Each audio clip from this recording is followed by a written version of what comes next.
Welcome to the Learning in Service Learning, your guide to critical thinking and reflection. In this podcast, we will focus on the best practices of critical reflection and provide ideas of how you may start to construct assignments for your own course. Service learning scholars Hatcher and Bringle state that critical reflection is the intentional consideration of an experience in light of particular learning objectives. In the service learning field, we use interchangeably the terms critical reflection, reflection, critical thinking, critical reflective thinking, and so on. Service learning is an academic tool for teaching and learning. It is the act of critical reflection that puts the learning in service learning. Without intentionally structured assignments and guided class discussions that apply critical thinking skills to the service experience, students are not service learners, they are volunteers. Reflection assignments serve as the evaluative, graded measure of students' knowledge. As the American Association of Community Colleges states, reflection is intended to develop students' academic skills. It is crucial that reflection assignments are grounded in the learning outcomes of the course. Reflection is the tool used to connect the service experience to coursework, but it is also intended to develop critical thinking skills. Review your course learning objectives, and just as you considered which objectives could be addressed through service in the community, now consider which objectives can be reached through reflection assignments. In addition to the discipline-specific outcomes listed in your syllabus, keep in mind the following outcomes commonly addressed by service learning experiences, regardless of discipline: leadership skills, problem solving, critical thinking, communication, both written and oral, teamwork skills, civic competencies, and more. It is a common misconception that students receive a grade for volunteering. Students should not be given a grade simply for volunteering in the community. As with any academic exercise, we grade the outcome, the knowledge, and the skills acquired. Students should receive a grade based on the learning they demonstrate, learning enhanced by their service experience. Reflection assignments are the graded evaluative measure, and as such, when reviewing these assignments, ask yourself, did students more fully understand course content because of his or her work in the community? After the service learning experience, can this student successfully demonstrate an understanding of course learning objectives? Textbooks provide chapter summaries, bold words, highlights, examples. They clarify misconceptions and other useful tools to move students through the experience of reading. Service work, on the other hand, is dynamic, messy, and provides no summaries, bold words, or highlights to move students through the experience of doing. That is, until you structure and guide reflection assignments. Students need to be guided to connect coursework and service work. Think of yourself less as a sage on the stage dispensing lectures, and begin to see yourself as a guide on the side, coaching students through a transformative experience. You should pose questions, prompt responses with provocative statements, provide supplemental readings, do anything you can to help frame the student's experience. If all we ask students is, "Tell me about your service learning experience," we cannot assume that students will give us more than a travel log of basic facts. In general, most students will report, "I went to the food bank, I talked to Jose, I called Sally, but she wasn't there." Remember that we want students to reflect on their service experience as it relates to course content and course learning objectives, and also as their service relates to the larger concept of civic responsibility. Without focused questions and statements to which they respond, few students will make the connections we need them to make. An example of a well-constructed prompt would be to take a provocative statement from the textbook and ask students to tell you how that claim is either supported or discredited by their experience in the community. The 6 C's of reflection come from a National Campus Compact website that will be referenced in full at the end of this podcast. The first C is connected. Reflection is the means through which faculty help students make meaningful connections between service work and course content. If you remember nothing else about reflection, remember this: it ties the service to your curriculum, course objectives, and the larger concept of civic responsibility. Continuous. Students must have the opportunity to reflect before, during, and after the service experience. If students only reflect when the experience is finished, we not only miss the opportunity to make any corrections needed to the experience, but we lose a very valuable opportunity to facilitate students' growth and thoughts about their work. Challenging. Reflection is meant to provoke thought, challenge students' norms, and help them explore new ways of problem solving. Over the course of the semester, reflection assignments should gradually move students from micro to macro thinking. You should work to move students from a discussion of the personal impacts of their service to the impact their service has on the local community, perhaps the impact on the state or nation, and ultimately, what impact might their service have on global systems. Ask them how their sense of self within a community setting has changed or not changed because of this experience. Coaching.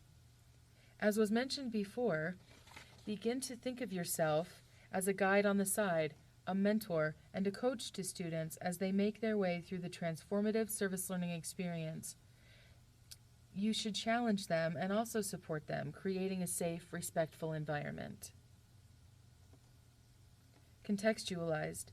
When creating assignments and facilitating reflection, consider the external factors influencing the reflection situation, such as students' prior knowledge and current level of knowledge, community needs, course objectives, and concerns of the like. It is imperative that you keep a big picture perspective of the experience as a whole. Communication. Reflection should provide opportunities for communication with peers, faculty, community organizations, and other stakeholders. As you structure reflection, take special care to ensure it does not occur in a vacuum or is not an isolating experience for students. The what, so what, now what reflection cycle is a very simple way to structure your reflection assignments.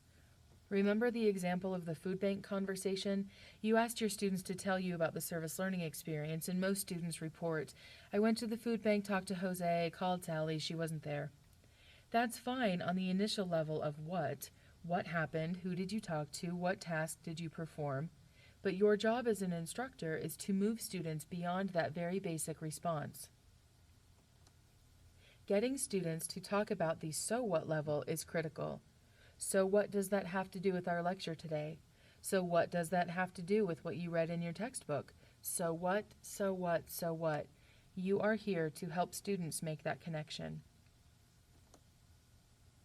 Ideally, we move students through to the now what stage. We'll discuss the topic of civic responsibility in a moment, but keep in mind that regardless of discipline, regardless of curricula, the overarching goal of service learning pedagogy is to produce responsible, engaged, well-informed, proactive citizens. Asking students to connect their service to larger issues and systemic problems takes them from a diary entry about serving soup at the homeless shelter to asking why we have homeless shelters in the first place, why do we not build affordable housing, and so on. True learning occurs when we think something, we feel something about what we're thinking, and we then do something with that knowledge. The act of doing solidifies the learning and the new information. When structuring reflection assignments, remember ABC 1, 2, 3. Reflection should touch on affect or feelings, behavior or actions, and cognition, what the students are learning about course content themselves and the world. Service learning reflection moves from the literal experience to the global implications and systemic issues that create the community needs in the first place. Not all students will start nor end at the same level of cognitive awareness. Neither will all faculty members, for that matter. Be prepared to honor all points on the continuum and recognize that such a continuum does exist. At its best, service learning is transformative. Assignments should be challenging and provocative. We want students to leave their comfort zone, challenge norms, question their prejudice, and examine worldviews. In other words, we want them to think critically. That's a lot to expect from students. If we provide only the opportunity to reflect in written journal form, what about the students who learn verbally? If we only have class discussions, what about the students who learn kinesthetically, those who need to move and touch and create? Also keep in mind that different reflection styles may be appropriate during different stages of the service learning experience. Intentionally building into your course a variety of reflection methods is essential if we are to engage all learning styles. Fortunately, service learning reflection easily lends itself to creativity. Consider allowing students to reflect through song, photography, essays, poetry, blogs, oral reports, collages, skits they create with teammates, YouTube, etc. For sample assignments and more ideas, visit the Exchange website provided at the end of this podcast. Regardless of discipline, regardless of curricula, as was mentioned previously, the overarching goal of service learning pedagogy is to produce a responsible, engaged, well-informed, proactive citizenry. However, it is important to remember that, as Thomas Ehrlich states, we are not promoting a single type of civic or political engagement, instead urging that the effective operation of social systems and the successful achievement of collective goals demand the time, attention, understanding, and action of all citizens. Long after your course is over, we hope that the experience of service in the community, critical thinking, and personal introspection will have a lasting impact on the lives of our students, an impact they will put in motion toward the common good. National Campus Compact, an organization dedicated entirely to the advancement of service learning pedagogy in higher education, produced a reflection toolkit for instructors. This website is very comprehensive and rich with data about assessment practices, sample grading rubrics, and much more. It is recommended that faculty new to service learning take a moment to review this rich resource. For more information on service learning, visit the Exchange, the Thayne Center's website. You are also encouraged to contact Gail Jessen, Service Learning Coordinator at Salt Lake Community College, and brainstorm possibilities for your course. In the faculty section of the Exchange, you will find a list of services the Thayne Center for Service and Learning offers. Highlights include the Service Learning Grant and Designation Program. Recognized by the Faculty Senate Curriculum Committee, the Service Learning Advisory Board awards course designation, and each semester a limited number of faculty submitting outstanding proposals receive a $1,000 grant. Through the Service Learning Faculty Mentorship, the Thayne Center offers a wide variety of trainings, workshops, brown bags, dialogues, and more. Most trainings are customized for beginning, intermediate, and advanced practitioners. Upcoming events are posted in the Exchange. The Exchange is also packed with resources, handbooks, toolkits, curriculum guides, web links, and more. Contact the Thayne Center for Service and Learning today and begin exploring the world of engaged learning.